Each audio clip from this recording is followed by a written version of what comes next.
इस लेक्चर में हम ट्रांसफार्मर के बारे में डिस्कस करेंगे। तो ट्रांसफार्मर जो होता है, ट्रांसफार्मर एक स्टैटिक डिवाइस होता है। इसके अंदर कोई भी रोटेटिंग पार्ट्स नहीं होता और इलेक्ट्रिकल में ये काफ़ी इम्पोर्टेंट मशीन होती है हमारी, क्योंकि ये ट्रांसफार्मर ही एक ऐसी मशीन है जो वोल्टेज को स्टेप अप और स्टेप डाउन करती है। ट्रांसफार्मर का जो मेन काम होता है वो इलेक्ट्रिकल एनर्जी को एक लेवल से दूसरे लेवल में ट्रांसफ़र करना होता है। अब एक लेवल से दूसरे लेवल से मेरा मतलब है कि वोल्टेज और करंट को एक लेवल से दूसरे लेवल में ट्रांसफ़र करना। अब ये वोल्टेज और करंट को एक लेवल से दूसरे लेवल में ट्रांसफ़र तो करता है, लेकिन फ्रीक्वेंसी सेम रहती है। अगर ये वोल्टेज को स्टेप अप कर रहा है या स्टेप डाउन कर रहा है, कुछ भी करे लेकिन फ्रीक्वेंसी सेम रहेगी। और हमारे इंडिया में जो फ्रीक्वेंसी रहती है, इंडिया में जो फ्रीक्वेंसी है वो है 50 हर्ट्ज़। ठीक है, 50 हर्ट्ज़ पे हमारी जितनी भी मशीनें हैं या हमारे घरों में जितने भी हमारे अप्लाइंसेस हैं, सारे के सारे 50 हर्ट्ज़ पर ही काम करते हैं।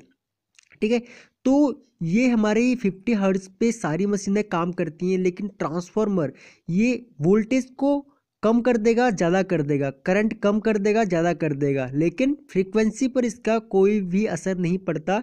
ये इसका एक सबसे बड़ा एडवांटेज है। अब हम बात करते हैं कि ट्रांसफार्मर की ज़रूरत क्यों पड़ती है, और ट्रांसफार्मर का जो मेन काम हमने जान लिया कि वोल्टेज और करंट को एक लेवल से दूसरे लेवल में कन्वर्ट करता है। जो हमारे इलेक्ट्रिकल के जो जनरेटिंग स्टेशन होते हैं, जहाँ पे हमारी इलेक्ट्रिसिटी जनरेट होती है, वहाँ पे लगभग इलेक्ट्रिसिटी 11 केवी में जनरेट की जाती है। ठीक है, यानी कि 11 किलोवोल्ट में जनरेट की जाती है। अब इस 11 किलोवोल्ट को हमें एक जगह से दूसरी जगह पहुंचाना होता है। तो एक जगह से दूसरी जगह पहुंचाने के लिए हम क्या काम करते हैं, हम इस 11 केवी का स्टेप अप कर देते हैं। यानी कि हम 11 केवी को हम 400 केवी या फिर हम कर देंगे 66 केवी। यानी कि जितना हमारा डिस्टेंस होता है, जो हम इलेक्ट्रिसिटी को जहाँ पे जनरेट कर रहे हैं वहाँ से लेकर के हमें जितनी दूर भी इलेक्ट्रिसिटी पहुँचानी होती है, उसी के अकॉर्डिंग हम वो अपनी वोल्टेज का स्टेप अप करते हैं। क्योंकि अगर हम वोल्टेज का स्टेप अप करते हैं तो करंट का स्टेप डाउन हो जाता है।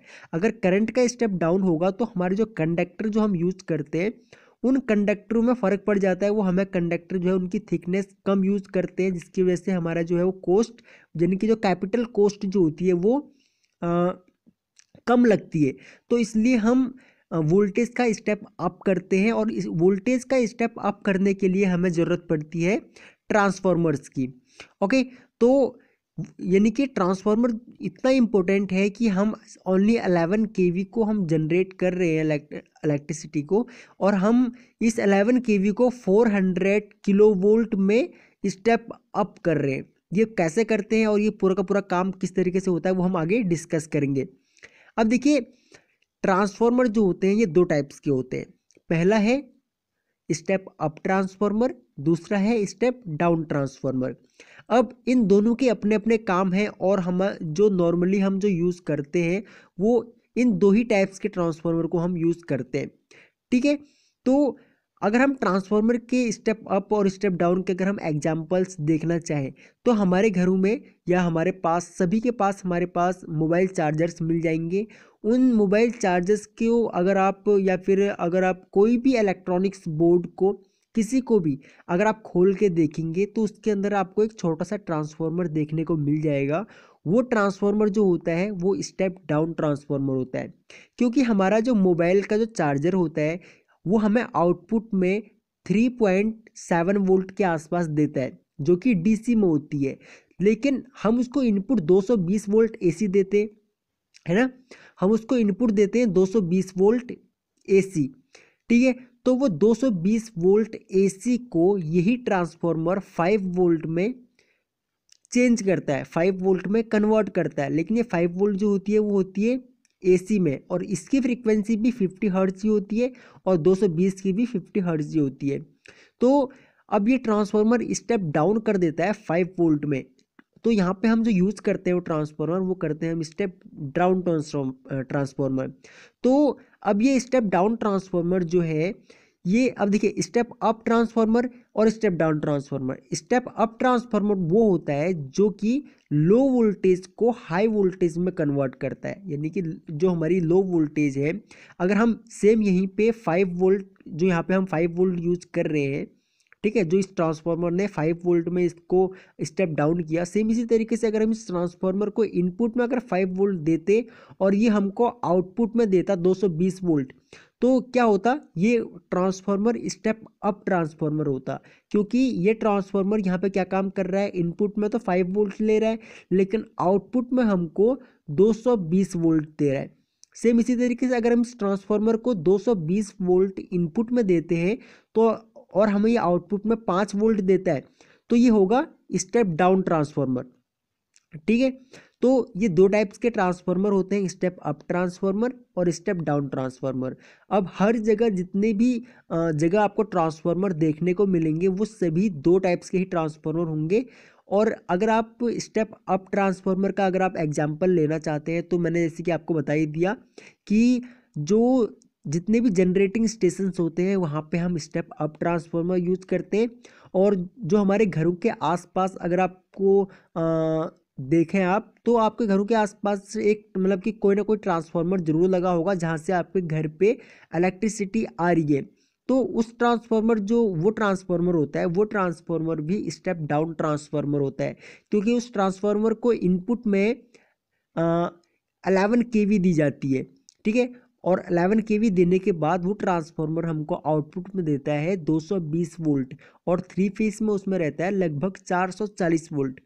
ठीक है, तो अब अगर हम वर्किंग प्रिंसिपल ऑफ ट्रांसफार्मर, अगर हम ट्रांसफार्मर के वर्किंग प्रिंसिपल की बात करते हैं तो उससे पहले हम इसकी वाइंडिंग के बारे में जान लेते हैं कि ट्रांसफार्मर में देखिए दो टाइप्स की वाइंडिंग यूज करते हैं हम लोग। फर्स्ट है प्राइमरी वाइंडिंग एंड सेकंड है सेकेंडरी वाइंडिंग। प्राइमरी वाइंडिंग को हमेशा ही सप्लाई वोल्टेज से कनेक्ट किया जाता है, जैसे कि मैंने आपको यहाँ पे बताया था कि हम 220 वोल्ट अगर ट्रांसफार्मर को इनपुट में दे रहे हैं और आउटपुट में वो अगर हमें 5 वोल्ट अगर दे रहा है, तो यानी कि इनपुट साइड में अगर हम 220 वोल्ट देंगे तो यानी कि हम उसको ट्रांसफार्मर की प्राइमरी वाइंडिंग को सप्लाई देंगे। और अगर हमको आउटपुट से अगर 5 वोल्ट मिल रहा है यानी कि हमको ट्रांसफार्मर की सेकेंडरी साइड यानी कि जो सेकेंडरी वाइंडिंग है उससे हमको सप्लाई मिल रही है। और एक चीज़ यहाँ पे ध्यान देने वाली बात ये है कि ट्रांसफार्मर में प्राइमरी वाइंडिंग और सेकेंडरी वाइंडिंग किसी भी तरीके से इलेक्ट्रिकली एक दूसरे से कनेक्टेड नहीं होती है। ये काफ़ी एग्जाम में पूछा जाता है और इंटरव्यू में भी इस टाइप के क्वेश्चन काफ़ी किए जाते हैं। तो आप इस चीज़ का ध्यान रखिए कि ट्रांसफार्मर में primary winding and secondary winding एक दूसरे से किसी भी तरीके से इलेक्ट्रिकली कनेक्टेड नहीं होती हैं। कनेक्टेड होती हैं लेकिन इलेक्ट्रिकली कनेक्टेड नहीं होती हैं। ठीक है, तो ट्रांसफार्मर में हमारी दो टाइप्स की वाइंडिंग होती है, प्राइमरी वाइंडिंग, दूसरी है सेकेंडरी वाइंडिंग। सेम इसी तरीके से primary current and secondary current, जो हम प्राइमरी करंट मीन्स जो हम इसको सप्लाई वोल्टेज दी हमने और जैसे हम उसको वोल्टेज देंगे तो कुछ करंट भी होगा, तो इसी तरीके से इसमें प्राइमरी करंट होगा और यहाँ पे आउटपुट में सेकेंडरी करंट होगा। सेम इसी तरीके से प्राइमरी वोल्टेज होगा जो कि हम प्राइमरी वाइंडिंग को देंगे और यहाँ पे सेकेंडरी वोल्टेज होगा। जो हमारा प्राइमरी वाइंडिंग होती है उसको हम एन पी से दिखाते हैं, सेकेंडरी जो वाइंडिंग होती है उसको हम एन एस से दिखाते हैं, यानी कि secondary voltage, N means number of turns. Okay, primary current को हम आईपी से दिखाते हैं, यानी कि प्राइमरी करंट की यूनिट जो करंट जो होता है हमारा, करंट को हम आई से दिखाते हैं। इसी तरीके से जो हमारा सेकेंडरी करंट है, सेकेंडरी करंट को हम आई एस से दिखाते हैं। ठीक है, और यहाँ पे हमारा प्राइमरी वोल्टेज जो है हम उसको वीपी से दिखाते हैं और सेकेंडरी वोल्टेज को हम वी एस लिखते हैं। तो अब अगर हम इसकी वाइंडिंग की बात करते हैं या अगर हम इसके वर्किंग प्रिंसिपल की बात करते हैं तो यहाँ पे देखिए, यहाँ पे हमने आपको एक कोर दिखा रखा है और कोर में हमने दो वाइंडिंग कर रखी है, ये है हमारी प्राइमरी वाइंडिंग और ये है हमारी सेकेंडरी वाइंडिंग। अब देखिए ट्रांसफार्मर जो है वो फ्राइडे के इलेक्ट्रोमैग्नेटिक इंडक्शन पे काम करता है। तो अब हमें फ्राइडे का जो इलेक्ट्रोमैग्नेटिक इंडक्शन है वो समझना पड़ेगा। अब देखिए फैराडे का इलेक्ट्रोमैग्नेटिक इंडक्शन हमसे कहता है कि जब भी हम किसी कंडक्टर को मतलब क्या किसी कंडक्टर में इलेक्ट्रिकल सप्लाई देते हैं तो क्या होता है, उसमें एक मैग्नेटिक फील्ड बनता है। जब भी हम किसी कंडक्टर को इलेक्ट्रिकल सप्लाई देंगे तो उस कंडक्टर में एक मैग्नेटिक फील्ड बनेगा, और वो मैग्नेटिक फील्ड जो होगा वो इंडिपेंडेंट मैग्नेटिक फील्ड होगा। ठीक है, तो जब हम इस ट्रांसफार्मर की प्राइमरी वाइंडिंग को सप्लाई से कनेक्ट करते हैं तो इसमें एक मैग्नेटिक फील्ड बनता है, जो मैग्नेटिक फ्लक्स है हमारा। उसके बाद ये फ्लक्स क्या काम करता है, इस कोर के चारों तरफ मतलब कि राउंड में चक्कर लगाने लगता है। तो जब ये मैग्नेटिक फ्लक्स जब इसमें राउंड मारने लगता है तो उसके बाद फैराडे का इलेक्ट्रोमैग्नेटिक इंडक्शन हमसे एक चीज़ और कहता है कि जब भी कोई कंडक्टर हमारा मैग्नेटिक फ्लक्स से लिंक करता है तो उस कंडक्टर में ईएमएफ इंड्यूस होती है। क्लियर है, जब भी कोई कंडक्टर मैग्नेटिक फ्लक्स से लिंक करेगा तो उस कंडक्टर में ईएमएफ इंड्यूस होगी। EMF means electromotive force. तो जो ये ईएमएफ होती है हमारी, इसी को हम वोल्टेज कहते हैं। तो अब होता क्या है कि जब जैसे ही हमने प्राइमरी वाइंडिंग को सप्लाई दी, इसमें मैग्नेटिक फ्लक्स बने, मैग्नेटिक फ्लक्स बनने के बाद ये मैग्नेटिक फ्लक्स इस कोर में रोटेट होने लग जाते हैं, और ये जो कोर में जो रोटेटिंग मैग्नेटिक फ्लक्स जो होता है, ये रोटेटिंग मैग्नेटिक फ्लक्स इस सेकेंडरी वाइंडिंग से लिंक करता है और इस सेकेंडरी वाइंडिंग में ईएमएफ इंड्यूस हो जाती है, जिसकी वजह से हमको आउटपुट में आउटपुट वोल्टेज मिल जाता है, जिसको हम सेकेंडरी वोल्टेज भी बोल सकते हैं। और इसी तरीके से ट्रांसफार्मर जो है हमारा ये काम करता है। क्लियर है, तो यहाँ पे हमारा ट्रांसफार्मर की हमने वर्किंग जान ली। अब अगर हम ट्रांसफार्मर के कंस्ट्रक्शन की बात करते हैं तो ये काफ़ी इंपॉर्टेंट है। ट्रांसफार्मर का जो कंस्ट्रक्शन है इसमें कई सारे पार्ट्स आते हैं। अगर हम इसके पार्ट्स की बात करते हैं तो देखिए, पहला है हमारा कोर, सेकंड है हमारा वाइंडिंग, थर्ड है हमारा टर्मिनल्स एंड बुशिंग्स, फोर्थ है हमारा tank, fifth transformer oil, six conservator tank, seven है ब्रीदर एंड एट्थ है हमारा कूलिंग सिस्टम। अब देखिए कि यहाँ पे मैंने आपको एक ट्रांसफार्मर दिखा रखा है। कुछ इस टाइप का ट्रांसफार्मर आप नॉर्मली ज़रूर देखते होंगे। आपको कहीं ना कहीं इस टाइप के ट्रांसफार्मर देखने को मिल जाएंगे आपके घर के आसपास, या अगर आपके कोई सब स्टेशन आपने देखा है तो वहाँ पे आपको देखने को मिल जाएगा। तो एक नॉर्मल जो ट्रांसफार्मर को हम देखते हैं तो उस ट्रांसफार्मर में हमें देखिए ट्रांसफार्मर के कौन कौन से पार्ट्स देखने को मिलते हैं, जो कि कुछ इंटरनल पार्ट्स होते हैं और कुछ हमें बाहर से ही देखने को मिल जाते हैं। तो सबसे अगर हम इस टैंक की बात करते हैं तो ये हमारा एक टैंक होता है। इस टैंक के अंदर ही ट्रांसफार्मर की वाइंडिंग होती है, वो हम आगे डिस्कस करेंगे। ठीक है, वो इसी के अंदर ही होती है ट्रांसफार्मर वाइंडिंग। जैसे कि मैंने आपको यहाँ पे दिखा रखा है, ये कोर है, इस कोर में हमारा ट्रांसफार्मर वाइंडिंग है। ठीक है, और ये पूरा का पूरा कोर और ट्रांसफार्मर वाइंडिंग इस कंटेनर के अंदर रहती है, यानी कि इस टैंक के अंदर रहती है। और उसके बाद जो इसके टर्मिनल्स होते हैं, इसकी वाइंडिंग के जो टर्मिनल्स होते हैं वो हम यहाँ से बाहर निकाल लेते हैं। जो हमने यहाँ पे इंसुलेटर्स एंड बुशिंग जो दिखा रखा है आपको, बुश जो दिखा रखी है, ये इन्हीं वाइंडिंग से कनेक्ट होता है यहाँ पर जहाँ पे हम इनपुट सप्लाई, इनकी सप्लाई वोल्टेज प्राइमरी वाइंडिंग को और सेकेंडरी वाइंडिंग से हम यहाँ से आउटपुट ले लेते हैं। और यहाँ पे मैंने आपको एक चीज़ मैं आपको बताना भूल गया था कि प्राइमरी वाइंडिंग को हम सप्लाई वोल्टेज से कनेक्ट करते हैं, तो और प्राइमरी वाइंडिंग को हम सप्लाई वोल्टेज से कनेक्ट करते हैं, और सेकेंडरी वोल्टेज जो हमारी सेकेंडरी वाइंडिंग है इसको हम लोड से कनेक्ट करते हैं। यानी कि लोड साइड जो होगी हमारी वो सेकेंडरी वाइंडिंग से कनेक्ट होगी। ठीक है, तो यहाँ पे हमारा इंसुलेटर जो होते हैं, इंसुलेटर्स एंड जो बुशिंग जो होते हैं, बुश जो होते हैं, ये हमको देखने को मिल जाते हैं। हमको बकॉल्ज रिले देखने को मिल जाती है, कंजर्वेटर टैंक देखने को मिल जाता है, एंड ये टैंक देखने को मिल जाता है। और उसके बाद एक जो ब्रीदर होता है, ये ब्रीदर हमको देखने को मिल जाता है। तो इन सब पार्ट्स के बारे में हम डिटेल में डिस्कस करेंगे। नंबर वन है हमारा कोर।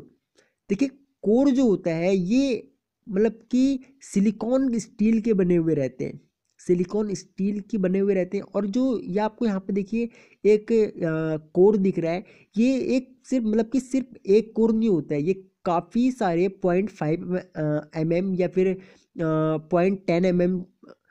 तो ये ट्रांसफार्मर के कंस्ट्रक्शन के ऊपर डिपेंड करता है, ट्रांसफार्मर की रेटिंग के ऊपर डिपेंड करता है कि कौन सा ट्रांसफार्मर है। उसी के अकॉर्डिंग जो इसकी थिकनेस है, इस कोर की थिकनेस हम डिसाइड करते हैं। तो जो ये यहाँ पे कोर है, ये बहुत सारे कोर्स जिनकी कि लैमिनेटेड जो सिलिकॉन स्टील जो हम कोर यहाँ पे यूज़ कर रहे हैं, बहुत सारे सिलिकॉन स्टील के कोर लैमिनेट किए जाते हैं, एक दूसरे को लैमिनेट किया जाता है और लैमिनेट करने के बाद रिविट करके ये कोर बनाया जाता है। यहाँ पे आपको अगर आप कोई ट्रांसफार्मर, छोटा सा ट्रांसफार्मर भी अगर आप खोल के देखेंगे तो उसका जो कोर होगा, अगर आप उसे तोड़ेंगे तो उसमें आपको बहुत सारे सिलिकॉन स्टील के कोर देखने को मिल जाएंगे, यानी कि पत्ती टाइप की देखने को मिल जाएगी और उनको जोड़ करके कोर बनाया जाता है। तो ये क्यों किया जाता है, इसकी जगह सिर्फ एक सिंगल मोटा कोर क्यों नहीं यूज़ किया जाता? तो इसके कई कारण हैं। इसके कारण ये है कि इसको यूज़ करने का एक मेन कारण होता है हमारा, ट्रांसफार्मर के अंदर लॉसेस कम से कम किए जा सके, क्योंकि ट्रांसफार्मर में दो टाइप्स के ही लॉस होते हैं हमारे। पहला है हमारा कॉपर लॉस, दूसरा है हमारा आयरन लॉस। कॉपर लॉस जो होते हैं वो लोड के ऊपर डिपेंड करता है, अगर और वो वेरिएबल लोड होते हैं। कॉपर लॉस जो होते हैं हमारे, वो वेरिएबल लॉसेस होते हैं, यानी कि अगर लोड बढ़ेगा, अगर इस ट्रांसफार्मर का लोड बढ़ेगा तो हमारे कॉपर लॉसेस बढ़ेंगे। और जो कॉपर लॉसेस जो होते हैं हमारे, वो वोल्टेज और करंट पे डिपेंड करते हैं। ठीक है, तो लोड बढ़ेगा तो हमारे कॉपर लॉसेस भी बढ़ेंगे, और अगर लोड कम होगा तो हमारे कॉपर लॉसेस जो है वो भी कम हो जाएंगे। सेम इसी तरीके से हमारा आयरन लॉसेस भी होते हैं ट्रांसफार्मर के अंदर। आयरन लॉसेस लगभग फिक्स रहते हैं हमारे, ये एक से रहते हैं, लोड जब हो या ना हो। तो आयरन लॉसेस को कम करने के लिए हम यहाँ पे क्या काम करते हैं, इस ट्रांसफार्मर की जो कोर होती है, कोर को लैमिनेट करते हैं, ताकि ट्रांसफार्मर जो आयरन लॉसेस जो है हमारे, हिस्टेरिसिस लॉसेस और एडी करंट लॉसेस, इन दोनों को कम से कम किए जा सके। सेकंड है हमारा वाइंडिंग, यानी कि इन जो वाइंडिंग है, इस कोर के ऊपर ही वाइंडिंग की जाती है। अब देखिए वर्किंग में मैंने आपको दिखाया था कि इस तरीके से हम इसकी वाइंडिंग करते हैं कि एक साइड हमने प्राइमरी वाइंडिंग कर दी, दूसरी साइड मैंने सेकेंडरी वाइंडिंग कर दी। तो यहाँ पे मैंने आपको समझाने के लिए ये दिखाया था, लेकिन एक्चुअल अगर हम प्रैक्टिकली बात करते हैं तो प्रैक्टिकली इस टाइप से कनेक्शन नहीं होते हैं। प्रैक्टिकली प्राइमरी वाइंडिंग भी यहीं पे है और सेकेंडरी वाइंडिंग भी इसी के ऊपर है। तो इस तरीके से कनेक्शन किए जाते हैं प्रैक्टिकली। उसके बाद है हमारा टर्मिनल्स एंड बुशिंग। जैसे कि मैंने आपको बताया था कि टर्मिनल एंड बुशिंग जो होते हैं हमारे, ये इनपुट एंड आउटपुट के लिए टर्मिनल्स होते हैं, जहाँ पे हम input supply voltage and output यहाँ से ले लेते हैं।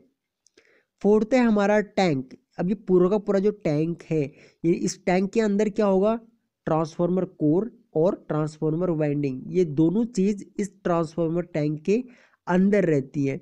और उसके बाद फिफ्थ नंबर में आता है ट्रांसफार्मर ऑयल।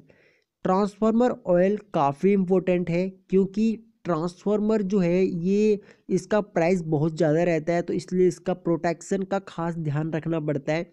और ट्रांसफार्मर कोर और वाइंडिंग, इन ये दोनों इसी कंटेनर के अंदर रहते हैं, इसी टैंक के अंदर रहते हैं, और ये टैंक पूरा का पूरा ऑयल से भरा हुआ रहता है।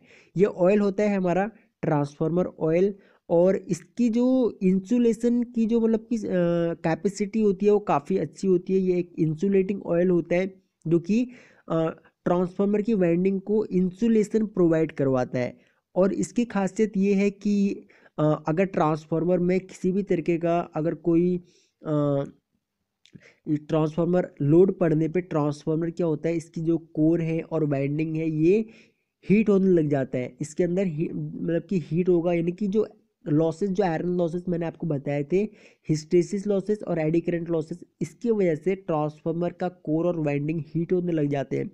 तो इस हीट से इसके जो वाइंडिंग है, वाइंडिंग पे भी इंसुलेशन रहता है। इसका इंसुलेशन, अगर इसको कूलिंग प्रोवाइड ना की जाए तो इंसुलेशन फेल हो जाएगा और ये ट्रांसफार्मर जल जाएगा।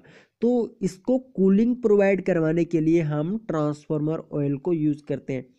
पहला हमारा ट्रांसफार्मर ऑयल को यूज़ करने का मेन पर्पज़ है इसको कूलिंग प्रोवाइड करवाना, ट्रांसफार्मर वाइंडिंग को। दूसरा है कि अगर कोई फॉल्ट का कंडीशन मतलब कि बनता है तो उस केस में ये एज ए इंसुलेशन यानी कि एज ए इंसुलेटर जो है वो बिहेव करता है। ठीक है, तो इसके ये फ़ायदे हैं और ये एक इंसुलेटिंग की तरह काम करता है, एक इंसुलेटर ऑयल होता है। 6 नंबर का है हमारा कंजर्वेटर टैंक। अब देखिए कंजर्वेटर टैंक जो है ये ट्रांसफार्मर टैंक के ठीक ऊपर लगा हुआ रहता है। ठीक है, ये भी एक टैंक है, इसमें भी ऑयल ही भरा हुआ रहता है। अब ऑयल इसमें भरने का कारण क्या है कि ये ट्रांसफार्मर ऑयल पूरा का पूरा ऑयल से भरा हुआ रहता है और इस ट्रांसफार्मर टैंक से एक पाइप जुड़ा हुआ रहता है और ये कंजर्वेटर टैंक से कनेक्ट होता है और कंजर्वेटर टैंक भी हमारा आधा भरा हुआ रहता है। कंजर्वेटर टैंक कभी भी ट्रांसफार्मर ऑयल से पूरा भरा हुआ नहीं रहता है। पूरा भरा हुआ ना रहने का कारण क्या है कि जब भी क्या होगा, ट्रांसफार्मर ऑयल हमारा गर्म होगा, यानी कि जब इस पर अगर लोड पड़ेगा तो लोड पड़ने से क्या होगा, हमारा ऑयल भी गर्म होगा और ऑयल गर्म होने से क्या होगा, ऑयल अपना लेवल बढ़ाने लगेगा। यानी कि आपने अगर मैं आपको एक एग्जांपल दूं तो आपने अपने घर में कभी घर पे या कहीं पे भी अगर चाय बनते हुए देखी है तो आपने ध्यान दिया होगा कि जब हम चाय को गर्म करते हैं, गर्म करने के बाद जब चाय बन जाती है तो क्या होता है, चाय में उबाल आने लगता है। तो उबाल आने से क्या होता है, चाय मान के चलिए हमारा जो भी हमने बर्तन में चाय बना रखी है उसका एक लेवल था, हमने उसको एक लेवल तक ही हमने उसमें पानी डाला था, दूध डाला था और जो कुछ भी डालते हैं हम उसमें डाला था हमने। लेकिन जब चाय बन जाती है तो क्या होता है, चाय गर्म जब बहुत ज़्यादा खौलने लग जाती है तो वो अपना लेवल बढ़ाने लगती है, हम वो ऊपर आने लगती है, उबाल आने लगता है उसमें। और अगर हम गैस कम ना करें तो वो क्या होता है, वो चाय जो है वो बिखरने लग जाती है, नीचे गिरने लग जाती है। सेम इसी तरीके से ट्रांसफार्मर ऑयल के साथ भी होता है। जब इसकी जो वाइंडिंग है इसमें जब एडी करंट लॉसेस और हिस्टेरिसिस लॉसेस काफ़ी बढ़ जाते हैं तो ऑयल गर्म हो जाता है और ऑयल के गर्म होने से क्या होता है कि इसका ऑयल जो है वो अपना लेवल मतलब कि इसमें ऑयल में भी आप कह सकते हैं कि उबाल सा आने लगता है, ऑयल अपना लेवल बढ़ाने लगता है।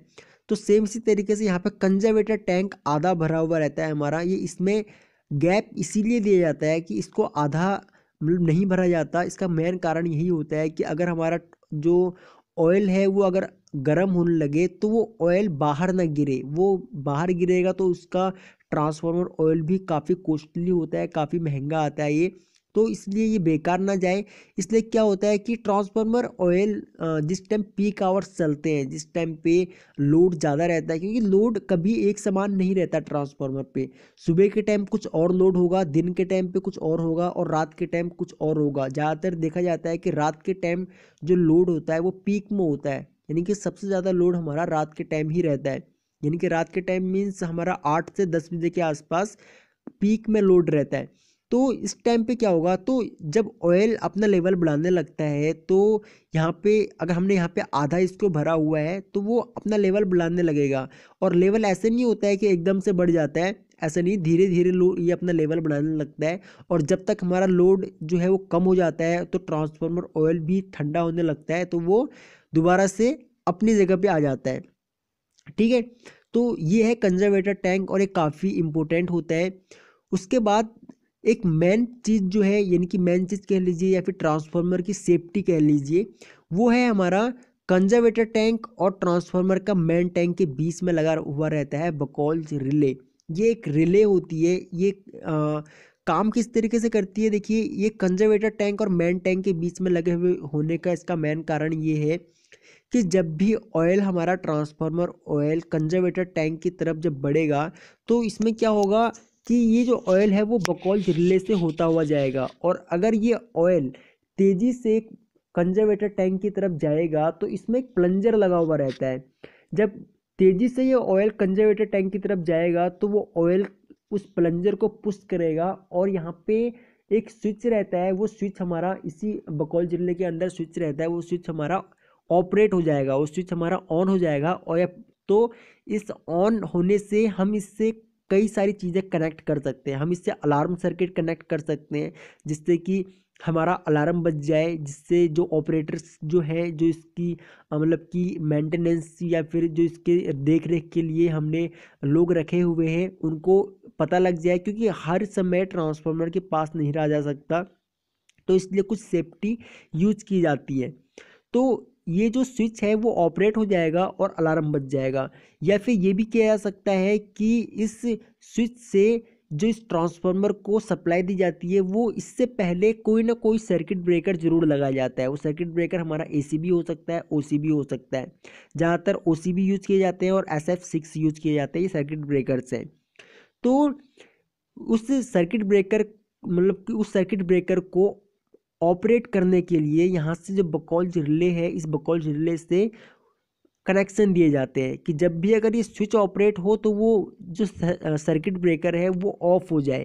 ठीक है, तो जैसे ही ये बकौल रिले ऑपरेट होगी तो वो जो सर्किट ब्रेकर जिससे कि इस ट्रांसफार्मर को सप्लाई दी जा रही है वो ऑफ हो जाएगा, और उसके ऑफ होते ही ट्रांसफार्मर को सप्लाई नहीं मिलेगी, और हमारा जो ये ट्रांसफार्मर के अंदर अगर कोई भी फॉल्ट की कंडीशन थी, या फिर फॉल्ट के कंडीशन में ऑयल का लेवल बढ़ा था, या फिर ट्रांसफार्मर ऑयल काफ़ी ज़्यादा गर्म हो गया था, उस केस में अगर ऑयल का लेवल बढ़ा था, तो अगर इसकी सप्लाई ही कट जाएगी तो थोड़ी देर के बाद क्या होगा, ऑयल अपने आप ठंडा हो जाएगा, और ठंडा होने के बाद इसका जो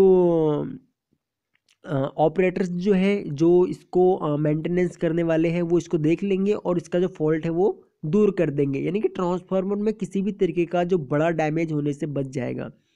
और ट्रांसफार्मर जो टैंक है, टैंक के अंदर आपने देखा होगा कि ये कुछ स्लॉट्स टाइप के बने हुए रहते हैं, और ये काफ़ी बड़ा सा यहाँ से मतलब कि ये कवर लगाया हुआ रहता है, तो ये कूलिंग के लिए होता है कि जब भी बाहर का जो हवा है, इन्वायरमेंट में जो हवा है, वो इस ट्रांसफार्मर के जो ये स्लॉट्स से टकराए, टकराने के बाद जो अंदर ट्रांसफार्मर ऑयल जो गर्म है उसको ठंडा करने के लिए, ये नेचुरल एयर रहती है और यही इसको ठंडा करती है। अंदर ट्रांसफार्मर ऑयल रहता है जो अंदर की जो हीट है, अंदर की जो गर्मी है उसको बाहर ट्रांसफ़र करता है।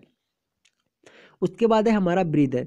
अब देखिए ब्रीदर का भी एक काफ़ी इंपॉर्टेंट रोल है यहाँ पे। देखिए मैंने आपको ये देखिए ये ब्रीदर है। यहाँ पे ये कंजर्वेटर टैंक में ब्रीदर दिख नहीं रहा था, इसलिए मैंने आपको अलग यहाँ पे दिखा रखा है। तो ये ब्रीदर जो है ये ट्रांसफार्मर का एक तरीके से सांस लेने की जगह है। जब इसका ऑयल का लेवल बढ़ता है तो ऑयल का लेवल बढ़ने से क्या होता है, इसके जो अंदर कंजर्वेटर टैंक के अंदर, देखिए कंजर्वेटर टैंक के अंदर एक खाली स्पेस रहता है जहाँ पे हवा भरी हुई रहती है। तो जैसे ही ऑयल का लेवल बढ़ेगा तो ऑयल अपना लेवल बढ़ाएगा, तो जो हवा है उस हवा को बाहर निकलने के लिए भी जगह चाहिए ना। तो ये जो ब्रीदर है, ब्रीदर का काम यही होता है, ब्रीदर से हवा बाहर निकल जाती है। और जब ऑयल ठंडा होता है तो ठंडा होने से क्या होगा, दोबारा से ट्रांसफार्मर ऑयल को हवा लेने के लिए स्पेस चाहिए होगा, तो सेम यहाँ से ट्रांसफार्मर दोबारा से हवा ले लेता है। और इस ब्रीदर में हम सिलिका जेल यूज करते हैं। सिलिका जेल यूज करने का मेन पर्पज़ क्या होता है कि जब ट्रांसफार्मर दोबारा से हवा ले, क्यों ले हवा, इस खाली स्पेस को भरने के लिए। जब हवा ले तो हवा में जो मॉइस्चर है और जो मतलब कि धूल वगैरह जो है वो ट्रांसफार्मर के अंदर ना चले जाए। अगर वो मॉइस्चर मतलब कि मॉइस्चराइज एयर अगर ट्रांसफार्मर ऑयल में अगर मिक्स हो जाएगी तो ट्रांसफार्मर ऑयल की जो मतलब कि स्ट्रेंथ है, जो इसकी कैपेसिटी है, वो धीरे धीरे खत्म होने लगेगी। तो इसके लिए हम सिलिका जेल यहाँ पे यूज़ करते हैं। और सिलिका जेल आपने देखा होगा आजकल अगर आप कोई भी शॉपिंग करते हैं तो उसमें जो कंपनीज है वो सिलिका जेल यूज़ करती है, ताकि किसी भी तरीके से जो मॉइस्चर से हमारा जो प्रोडक्ट है उसको बचाया जा सके। ठीक है, तो यहाँ पे हमने सिलिका जेल यूज कर दिया, हमने इसको प्रोटेक्शन दे दिया। उसके बाद लास्ट आता है हमारा कूलिंग सिस्टम। अब देखिए कूलिंग के लिए सिर्फ ऑयल ही यूज़ नहीं किया जाता है। जो एक काफ़ी लो रेटिंग के जो ट्रांसफार्मर होते हैं, यानी कि जो मिली एम्पियर में ट्रांसफार्मर है, ये जो मैंने आपको ट्रांसफार्मर दिखा रखा है, ये केवीए में, ये यानी कि किलो वोल्ट एम्पियर में इन ट्रांसफार्मर की रेटिंग रहती है। लेकिन ट्रांसफार्मर जो होते हैं वो मिली एम्पियर से लेकर के और MVA में भी रहते हैं, यानी कि मेगा वोल्ट एम्पियर में भी रहते हैं, किलो वोल्ट एम्पियर में भी रहते हैं। तो अलग अलग ट्रांसफार्मर की अलग अलग कूलिंग होती है। हर एक ट्रांसफार्मर को कूलिंग की ज़रूरत पड़ती है और कूलिंग के लिए अलग अलग सिस्टम होते हैं हर एक ट्रांसफार्मर में। अगर हम बात करते हैं इस ट्रांसफार्मर में हमने ऑयल कूलिंग कर रखी है, कुछ में एयर कूलिंग होती है, कुछ में नेचुरल एयर कूलिंग होती है। नेचुरल एयर कूलिंग किन ट्रांसफार्मर में होती है? जो हमने मोबाइल चार्जर्स की बात करी थी कि मोबाइल चार्जर के अंदर ट्रांसफार्मर हमने यूज़ किया है, या फिर हमने किसी एलईडी बल्ब के अंदर यूज़ किया है, या फिर हमने अपने एलईडी टीवी के अंदर यूज़ किया है। तो जहाँ पे भी हमने ट्रांसफार्मर यूज़ किया है वो ट्रांसफार्मर को हम जो कि हम इलेक्ट्रॉनिक्स डिवाइसेस में जितना भी हम ट्रांसफार्मर यूज़ करते हैं वो नेचुरल एयर कूलिंग ट्रांसफार्मर होते हैं। यानी कि उन ट्रांसफार्मर में कूलिंग के लिए अलग से कुछ भी नहीं लगाया होता है, वो नेचुरल एयर से ही जो कूलिंग मतलब कि खुद को कूलिंग प्रोवाइड करवाते हैं, और वाइंडिंग नेचुरल एयर से ही ठंडी होती है। उसके में जो लॉसेस जो होते हैं वो थोड़े बहुत लॉसेस बढ़ जाते हैं, लेकिन जो मिली एम्पियर में जो ट्रांसफार्मर जो होते हैं, मतलब मिली वोल्ट एम्पियर में जो रहते हैं उसमें लॉसेस भी ज़्यादा नहीं होते हैं, क्योंकि उसमें जो करंट की जो रेटिंग होती है वो काफ़ी कम होती है, तो इसलिए लॉसेस भी काफ़ी कम होते हैं इन ट्रांसफार्मर्स में। उसके बाद बात आती है single phase and three phase transformer. तो हमारे घरों में जैसे कि हम सिंगल फेज सप्लाई यूज़ करते हैं, तो सिंगल फेज ट्रांसफार्मर सिम तो सिंगल फेज ही हम यहाँ पे ट्रांसफार्मर यूज़ करेंगे।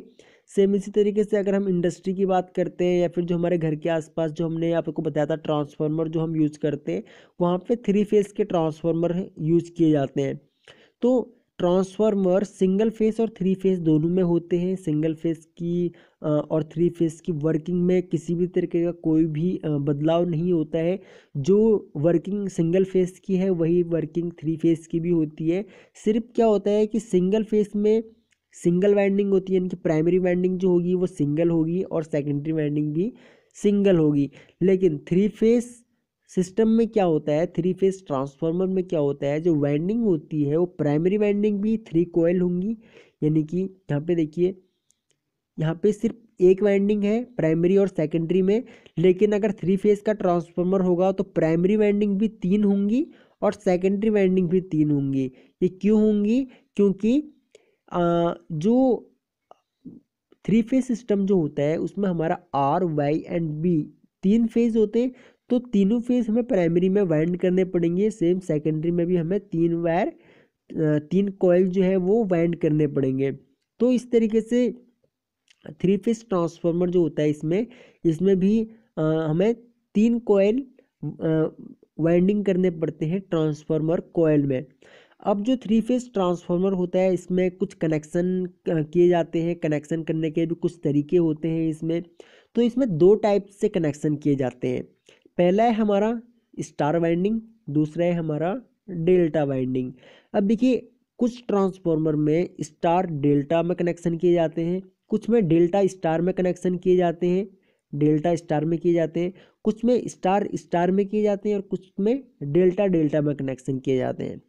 तो मतलब कि स्टार डेल्टा डेल्टा स्टार इनमें कनेक्शन करने के अपने अपने एडवांटेजेस हैं, अपने अपने डिसएडवांटेजेस हैं, और जहाँ पे हमें जिस ट्रांसफार्मर की रिक्वायरमेंट होती है वहाँ पे हम उस ट्रांसफार्मर को यूज़ कर लेते हैं। अगर हम स्टार डेल्टा की बात करते हैं तो स्टार डेल्टा कनेक्शन लगभग काफ़ी कम किए जाते हैं। लेकिन अगर हम डेल्टा स्टार की बात करते हैं, डेल्टा स्टार से मेरा मतलब ये है कि प्राइमरी कनेक्शन हम डेल्टा में करेंगे और सेकेंडरी कनेक्शन हम स्टार में करेंगे। स्टार में करने का फ़ायदा ये हो जाता है कि स्टार में अगर कनेक्शन करते हैं हम तो वहाँ से हमको न्यूट्रल मिल जाता है। अब देखिए, एक चीज़ ध्यान देने वाली बात ये है कि न्यूट्रल हमको कहाँ से मिलता है। क्या मतलब कि जो न्यूट्रल है हमारा वो हमें ट्रांसफार्मर से ही मिलता है, क्योंकि जनरेटिंग स्टेशन जो होते हैं हमारे जहाँ से हम इलेक्ट्रिसिटी जनरेट कर रहे हैं वहाँ पर हम न्यूट्रल सप्लाई यानी कि न्यूट्रल वायर हम यूज़ नहीं करते हैं, न्यूट्रल वायर हम जनरेट नहीं करते हैं। जो न्यूट्रल है वो हम ट्रांसफार्मर से ही हमको मिलता है। अगर हम अपने घर के आसपास अगर हम देखें तो सिर्फ जो ट्रांसफार्मर में अगर इनपुट सप्लाई अगर हम देखेंगे तो सिर्फ तीन फेज ही ट्रांसफार्मर में गए होते हैं, लेकिन ट्रांसफार्मर के आउटपुट से चार वायर निकली हुई रहती है, तो वो चौथी वायर जो होती है वो न्यूट्रल की होती है। तो ट्रांसफार्मर की जो डिस्ट्रीब्यूशन ट्रांसफार्मर जो होते हैं उनकी प्राइमरी कॉइल होती है वो डेल्टा में होती है और सेकेंडरी कॉइल स्टार में होती है। इसका स्टार में करने का मेन रीज़न ये होता है कि कस्टमर को हमें एक फेज और एक न्यूट्रल देना होता है, तो इसलिए यहाँ पे सेकेंडरी जो सप्लाई है वो स्टार में की जाती है, जिससे कि एक फेज और एक न्यूट्रल 220 वोल्ट सप्लाई कस्टमर को दी जा सके। ठीक है, तो इसका मेन रीज़न यही है स्टार में सेकेंडरी सप्लाई स्टार में करने का। और अगर हम बात करते हैं जो हमारे जनरेटिंग स्टेशंस होते हैं वहाँ पे हम क्या काम करते हैं, वहाँ पे हम ट्रांसफार्मर की सप्लाई डेल्टा डेल्टा में ही करते हैं। इसमें डेल्टा डेल्टा में करने का मेन कारण ये होता है कि हमें न्यूट्रल नहीं चाहिए होता है और न्यूट्रल को हम ट्रांसमिट नहीं करते हैं। अगर हम न्यूट्रल को भी ट्रांसमिट करने लगे एक दूसरे से दूसरी जगह तो हमारा एक वायर का खर्चा बिना फालतू का बढ़ जाएगा। तो इस चीज़ को अवॉइड करने के लिए, इस कॉस्ट को अवॉइड करने के लिए हम न्यूट्रल वायर को कभी भी ट्रांसमिट नहीं करते हैं। न्यूट्रल वायर को मतलब कि न्यूट्रल वायर हमारे जो घरों में आता है वो ट्रांसफार्मर से आता है। और अगर स्टार वाइंडिंग की हम बात करते हैं तो स्टार वाइंडिंग के जो तीनों टर्मिनल्स जिस पॉइंट पे मिलते हैं उस पॉइंट की वोल्टेज जीरो रहती है हमेशा। अगर आप इस पॉइंट की वोल्टेज यहाँ से न्यूट्रल वायर से यहाँ पे अगर वोल्टेज चेक करेंगे तो यहाँ पे आपको जीरो वोल्टेज मिलेगा। ओके, तो इस टॉपिक में इतना ही, बाकी अगले पार्ट में हम डिस्कस करेंगे।